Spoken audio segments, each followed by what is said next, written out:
Shalom.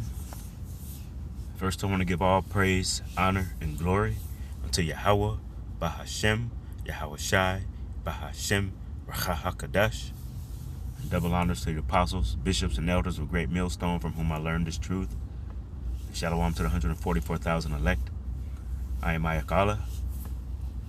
And I'm not really sure what I'm going to call this one, but I don't have the Apocrypha on this phone, so I'm going to go to read this right from the Apocrypha. I'm going to go to 2nd Esdras, chapter 15, and I'm going to start at verse 14. It says, "Woe to the world and them that dwell therein, for the sword and their destruction draweth nigh."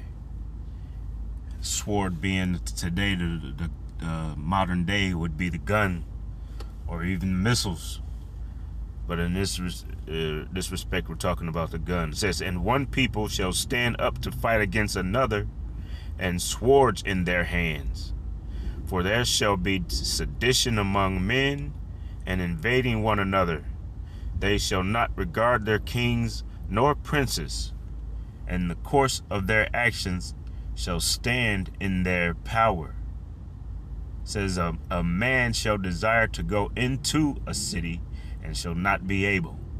For because of their pride, the cities shall be troubled, and the cities shall be troubled, the houses shall be destroyed, and men shall be afraid. A man shall have no pity upon his neighbor, but shall destroy their houses with the sword, and spoil their goods, because of the lack of bread, and for great tribulation. And this is the beginning, what we're seeing of the great tribulation, what will be known in the scriptures as Jacob's trouble. We're seeing the beginnings of that right now. All right, we're seeing a lot of uprisings, a lot of rebellion going on in different cities, and in verse 16 says,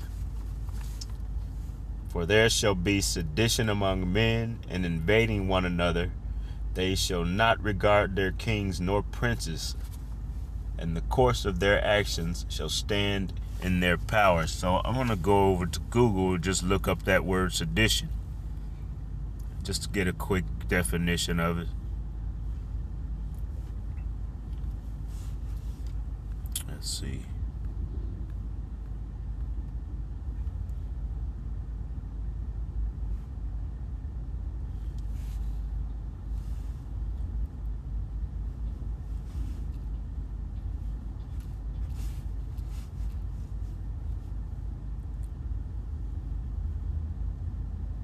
This is according to Google. Now, this says, sedition is the act of inciting insurrection, rebellion, or resistance against lawful government authority through speech, writing, or organization.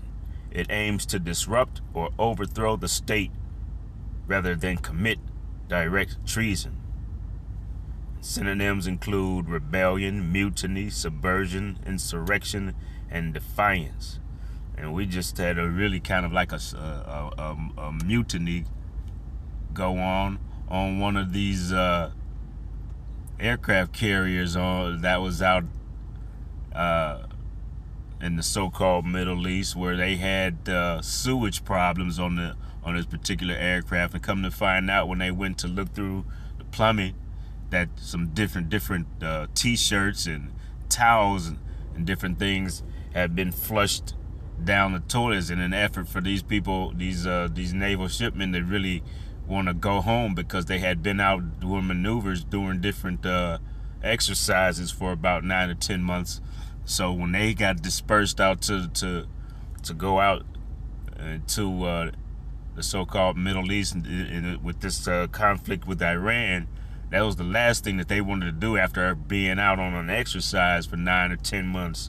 So what you saw there was like a mutiny. They just sabotaged their own the aircraft carrier in an effort to have to make it return home. But I just have a few verses here that I wanted to bring out concerning this sedition, concerning this rebellion that we're seeing.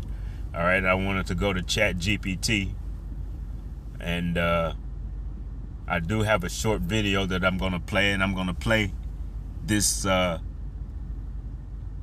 with just for edification purpose, with a copyright and copyright the 1976 Copyright Fair Use Act. All right, this channel is not monetized, so it's not in the effort to make any type of money or anything. This is just for edification purposes only.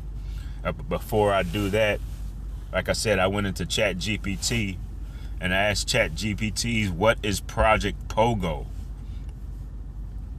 And it says Project Pogo usually refers to a conspiracy theory, and we can see a lot of these so-called conspiracy theories that had, a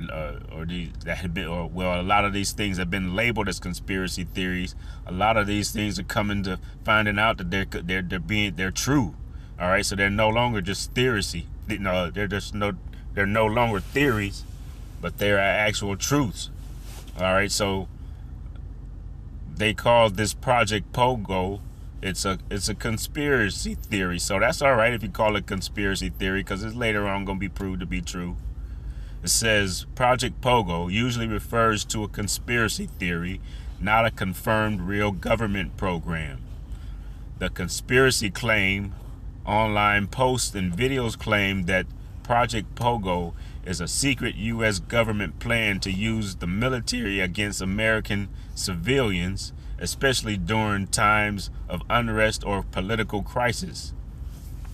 In these claims, Project Pogo says is the military, especially National Guard or federal troops. All right, so we've seen a National Guard being deployed into different cities for different reasons.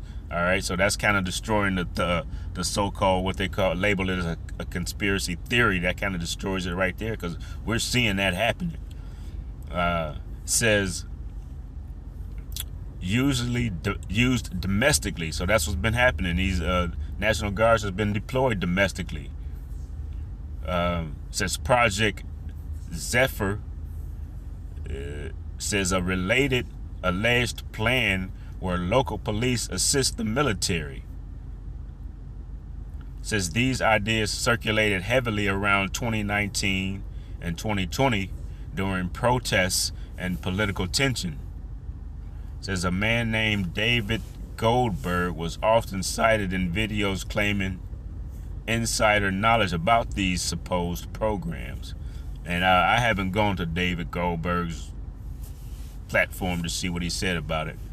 Like I said, I just simply went into Chat GPT and asked, what is this Project Pogo? And under evidence status, it says there is no credible evidence that Project Pogo or Project Zephyr are real U.S. government operations. Investigations by journalists and researchers have found no official documents confirming them, no military programs with those names. Most claims trace back to unverified online sources or conspiracy forums. And it says what does exist that people confuse it with. It says some real U.S. authorities sometimes get mixed into the rumor. The Insurrection Act of 1807, which allows the president to deploy troops domestically in extreme situations.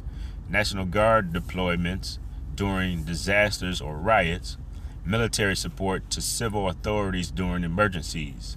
It says those are legal and publicly known authorities, not secret programs. So it says their bottom line that Project Pogo is widely considered an internet conspiracy theory, not a verified military project.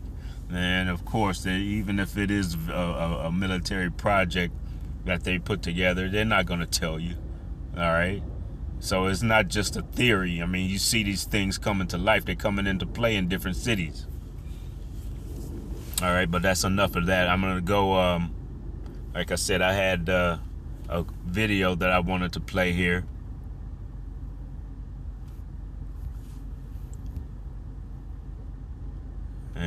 And let's see. Salaki, I thought I had it set up and ready to go.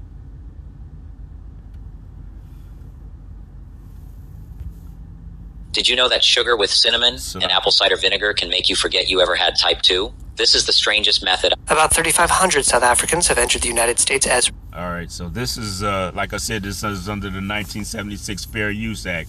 All right, this is just for edification purposes only. All right, and I'm just going to play a few minutes of it. I think this is about 12 minutes, but I'm not going to play it all. But I do have a few verses that I'm going to bring out, so I'll probably stop this and just bring out those verses, because I'm not going to play the whole 12 minutes. All right, I'm just going to hit a few points, and then that'll be the end of this. All right, so I'm going to let it play. Refugees since the program started in May 2025.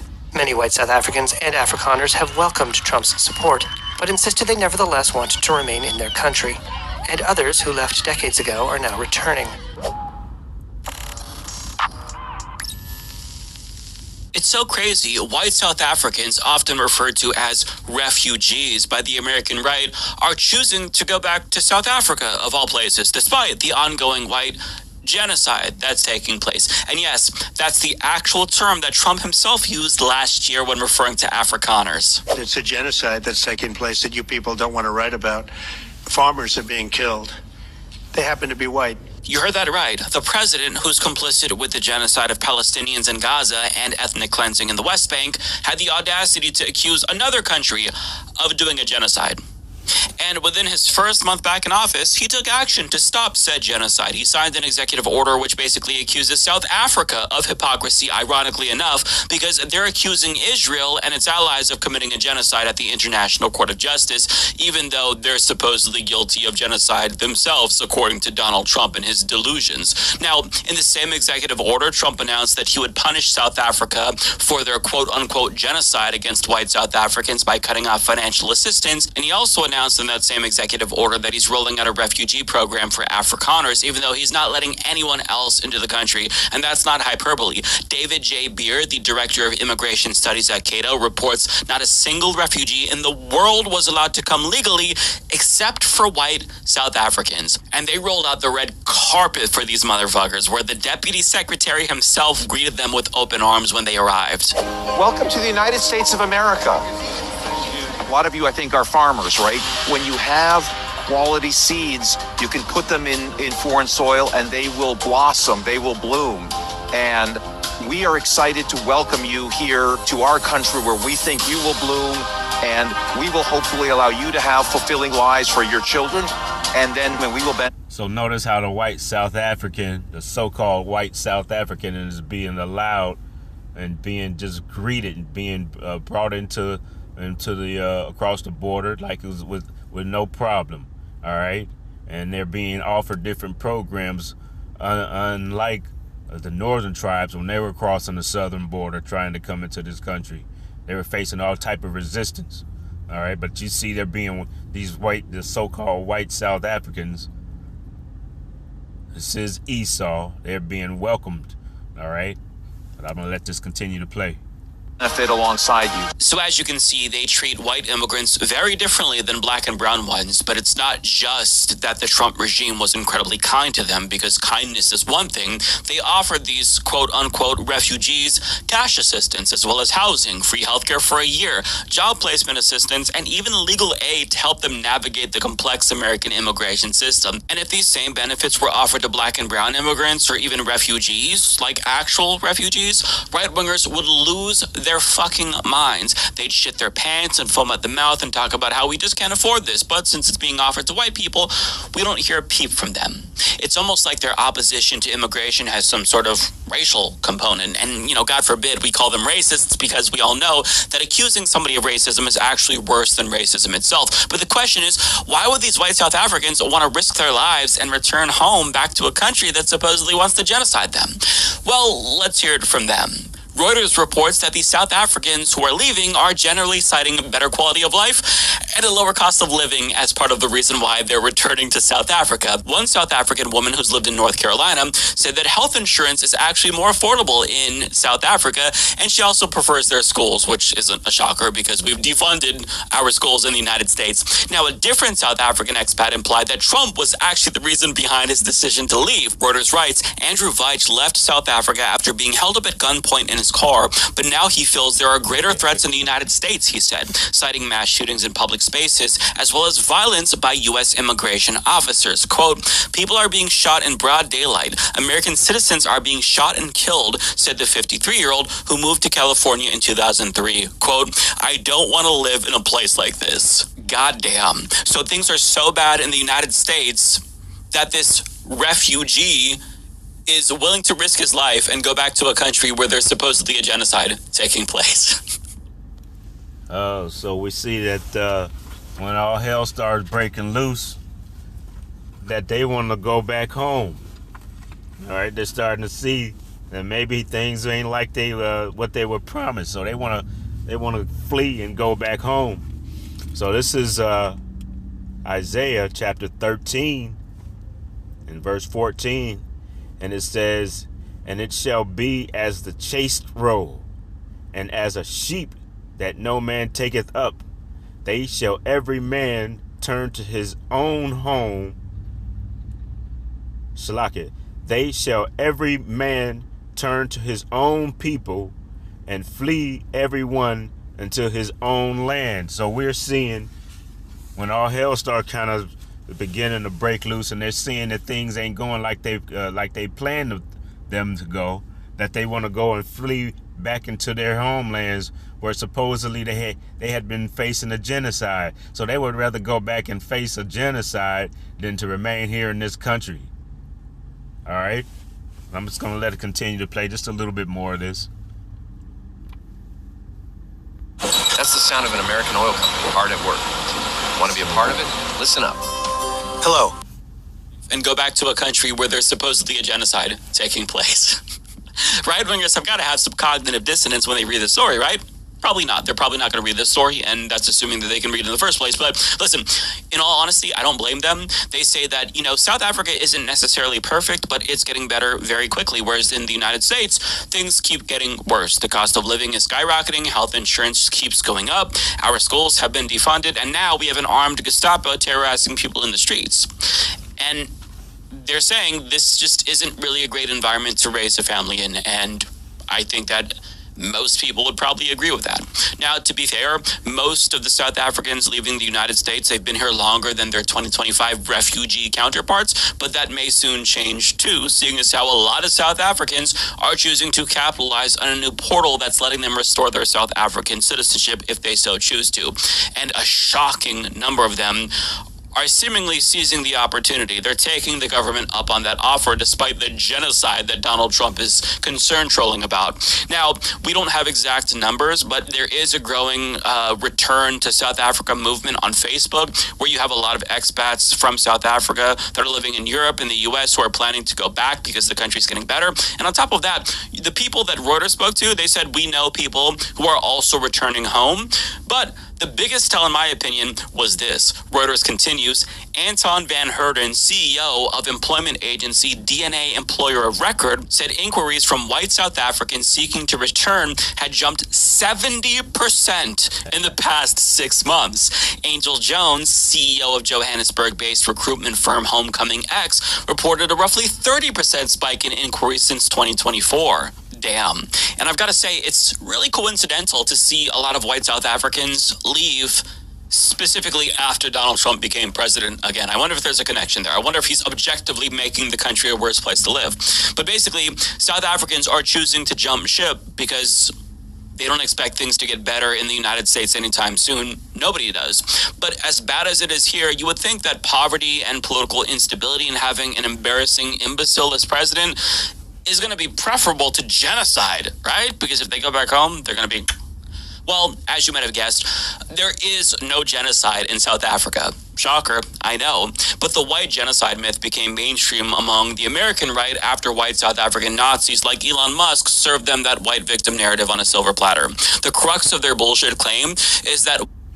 So, it's being exposed that the genocide claim is just a false narrative that they created in order just to get they wanted to get their numbers up here in the United States, because they know that they're not really having babies. They're not bringing about any change in the amount of so-called white people that are here in this country.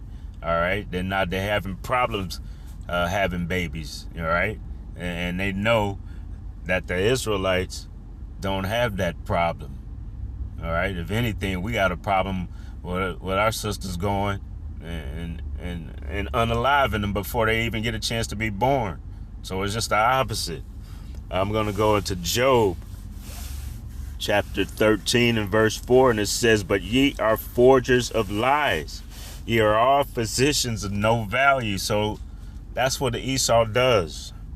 That's what he does. He's born to create that narrative, and he'll lie, cheat, and steal whatever he has to do in order to create the narrative that he wants to bring about. All right, in order to make things, put things in his favor. All right. Let me see if I can find another one.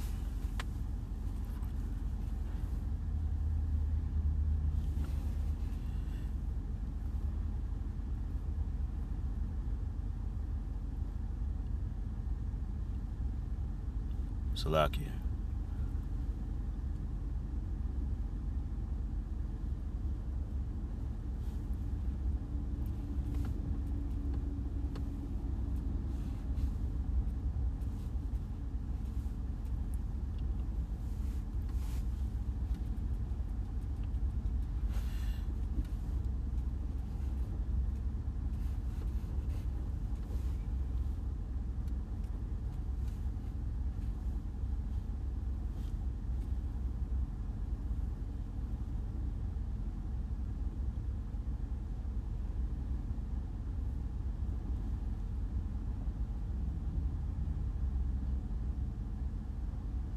This is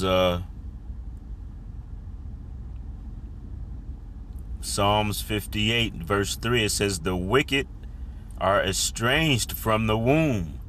They go astray as soon as they be born, speaking lies." So this is what they do. All right. The wicked is the so-called white man, is Esau, Edom. And that's what they do as soon as they come from the womb. They come forth with lies. All right, but I'm going to let a little bit more play. White South African farmers are being murdered and having their land stolen from them in a racially motivated crackdown by the South African government, but that is just not true. It's complete bullshit. The South African government passed the Expropriation Act, which clarified existing authority that it already had to expropriate land without compensation for the public good. Now, our government has a similar power. It's called eminent domain, but right-wingers claimed that the Expropriation Act was going to be used to steal land from white South Africans, since they still hold the majority of land in South Africa, even in a post-apartheid system. So the fear was that the government would try to mitigate past racial injustices and attempt to end institutional racism against black South Africans by taking land from white people and giving it to black people. That never actually happened. In fact, the law hasn't even been used once. No land has been taken. And ironically, Trump, who's accusing them of doing this, has seized more land from white people than the South African government. He's seizing land to build his wall on the southern border. He's taking land from white people, but yet he's saying, oh my God, they're taking land from white people. That, my friends, is just so incredibly hilarious to me. You can't make this shit up. Now, as for the... So their beloved Trump is even taking land from them.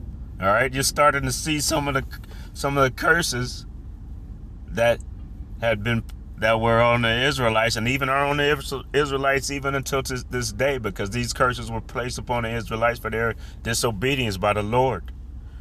But they're now, Esau and the other nations and our other enemies, as described in Psalms chapter 83, and it lists our enemies right there. Esau, Edom being the first one listed. All right, those very curses that the Israelites have been feeling and feel to this day are starting to be put upon the other nations. This is Deuteronomy chapter 30 and verse 7. It says, "And the Lord Yahweh, thy power, will put all these curses upon thine enemies, and on them that hate thee, which persecuted thee." So you're not immune to the curses, Esau, Edom. Even you are going to face these in this time of tribulation that is upon us. All right, I'm just going to play a little bit more of this, and then that'll be the end. Claim that white farmers in South Africa are being murdered. Is that actually true? And the answer is yes, it has happened because South Africa has a comparatively high murder rate. But the right has used anecdotes of white farmer murders as evidence that whites are being systematically targeted and disproportionately murdered, when in fact whites are underrepresented in murder rates in South Africa compared to black South Africans, who are more often than not the victims of murder. And we put out a more in-depth video about this very topic last year, and I'll link to that down below if you want to watch it. But the TLDR is that there was never a white genocide in South Africa. Black South Africans to this day are the actual victims of racial discrimination, contrary to popular belief. Wow. Even though apartheid ended, remnants of that white supremacist system are still very much embedded within state institutions. So the actual truth is that the so-called black in South Africa is the one that's facing the genocide, facing having his land taken from him. All right? I'm going to bring out this last verse, and then that'll be the end of this, because I think we've heard enough of that video. You get the gist of what's going on. But now that all hell is starting to break loose in this country, they want to flee and they want to leave out of here. But this is Jeremiah chapter 49 in verse 12, and it says, "For thus saith the Lord Yahweh, behold, they whose judgment was not to drink of the cup," meaning the Israelites, "have assuredly drunken." All right, so we have partaken in all of the ways of the heathen,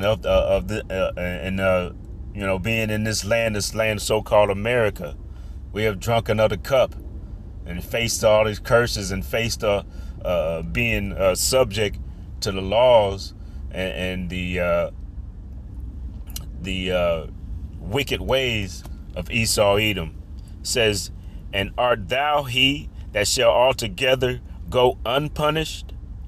Thou shalt not go unpunished, but thou shalt surely drink of it." So the very things that you've set in line, that you've, in order to undermine, in order to bring about the demise of the Israelites, you're going to be partakers of this cup. You're going to drink these curses down as well. All right, and we're seeing the beginnings of that. All right, and this is only the beginning, because it's going to get much worse before it gets worse.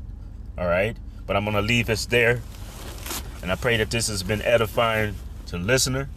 I'm going to give all praise, honor, and glory unto Yahweh, Bahashem, Yahweh Shai, Bahashem, Rakah HaKadosh.